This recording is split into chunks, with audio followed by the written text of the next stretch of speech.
好多香港朋友過嚟大灣區定居養老生活，90%嘅人咧都分唔清楚內地兩款嘅醫保，一個係靈活就業職工醫保，一個係城鄉居民醫保。好多香港朋友咧完全搞亂晒，亂咁買。今日我一次過徹底講明白、講通透。首先，大灣區醫保咧係分兩大系統嘅，完全唔一樣，唔互通。第一種職工社保醫保，福利最好，最推薦。呢款係俾喺內地有正規工作、有公司、有簽勞動合同嘅人買嘅。簡單啲講，你喺內地返工，有公司幫你出糧，買嘅咧就係呢個職工醫保啦。嘅玩法超抵，公司幫你出70%嘅費用，你自己咧只需要俾30%就得啦。而且佢係5險1金全套福利，養老保險、醫療保險、失業保險、工傷保險、生育保險，再加公積金。最勁嘅重點係，你累積交夠20年嘅醫保加社保，將來退休之後終身免費享受內地醫療福利，真正係一次交夠，終身有保障啊！呢款係保障最闊、報銷最高、福利最頂級嘅醫保。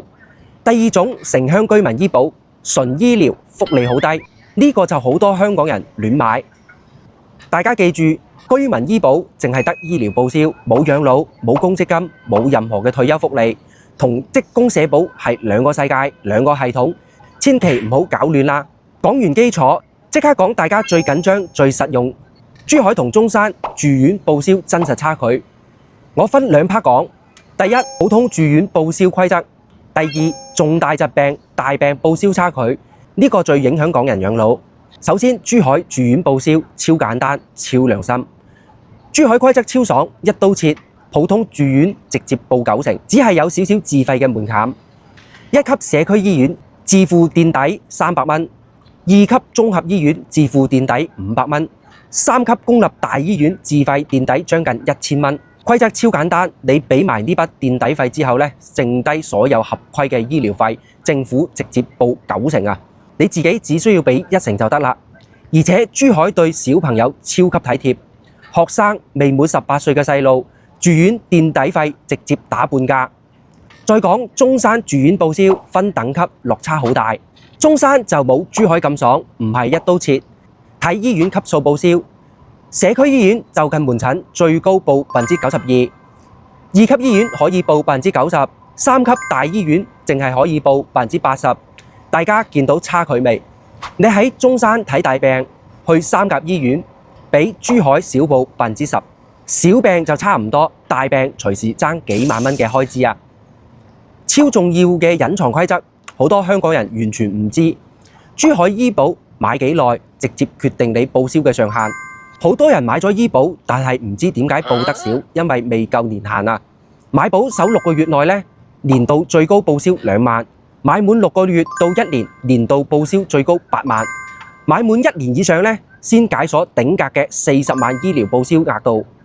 呢個係珠海隱藏嘅福利，越早參保，越早落戶，你嘅醫療保障咧先至最勁啊！最關鍵，大病、長期病患者嘅報銷差距，養老港人重點啊！普通小病其實都係差唔多嘅，真正拉開巨大差距嘅係重大疾病。